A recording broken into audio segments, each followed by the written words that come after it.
tropical harvests now and into the future.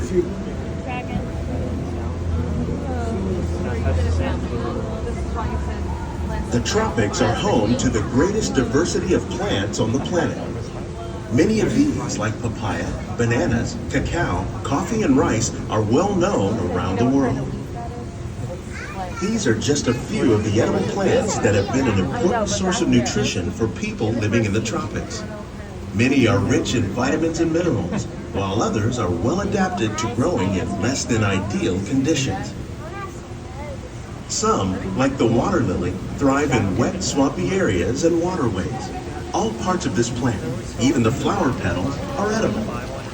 The starchy root of the plant has long been used to make flour for baking.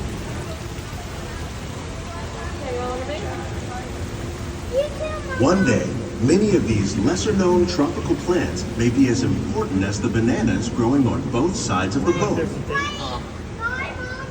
More than 28 million tons of bananas are eaten annually, making it the most popular fruit in the world.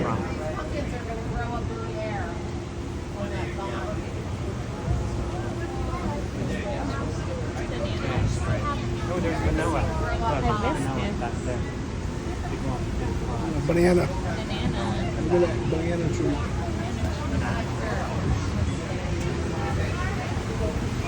You're gonna love this one.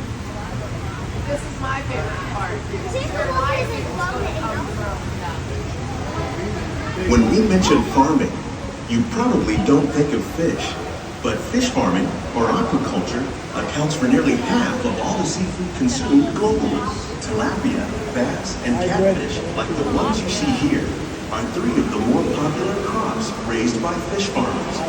The sustainable system we're using here recycles the water in the tanks. As a result, we're able to save millions of gallons each year. Our small fish farm produces nearly 5,000 pounds of fish each year to serve in restaurants around Walt Disney World. Innovations like this one can play an important role in our efforts to produce bountiful harvests and still protect natural resources.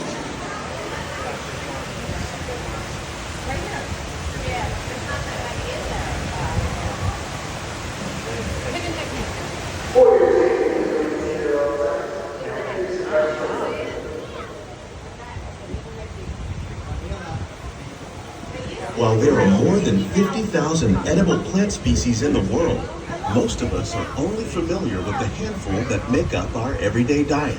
The common grains growing here, wheat, maize, sorghum, and millet, plus rice, account for nearly 2/3 of our global food consumption. Learning how to increase yields of these staples is an important goal of research around the world.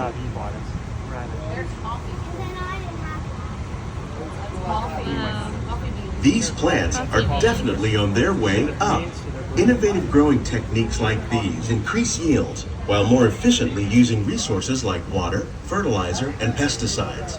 Another innovation at work here is our integrated pest management program. By populating our greenhouses with beneficial insects that prey on harmful pests like aphids and flies, we are significantly reducing our reliance on conventional pesticides. We're growing these crops using our nutrient film system. This technique precisely controls and recycles water and nutrients. With it, we can produce over 27,000 heads of lettuce a year in this one small area. Please keep all hands, arms, feet, and legs inside the boat and do not touch the sand.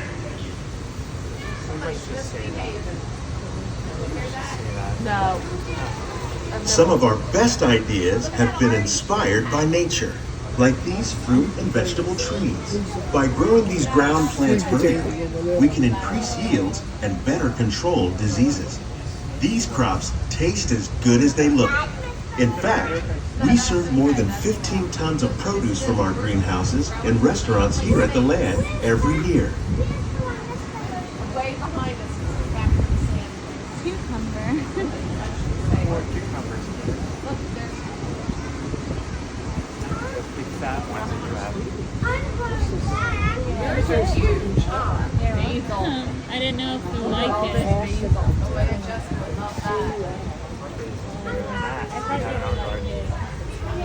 The future of agriculture may include innovative ideas like this vertical growing system. Plants grown in this way use a fraction of the space required by traditional growing methods. That saves water and increases production. The aquaponics system on your left combines hydroponics with aquaculture. The fish provide a natural source of fertilizer for the plants, and the plants help keep the water clean for the fish. It's another great way to produce more while using less. Oh yeah, I read about that. In our lab, Ebcot scientists are working with the U.S. Department of Agriculture on a number of innovative projects. The goal of these efforts is to produce higher yielding and better quality plants.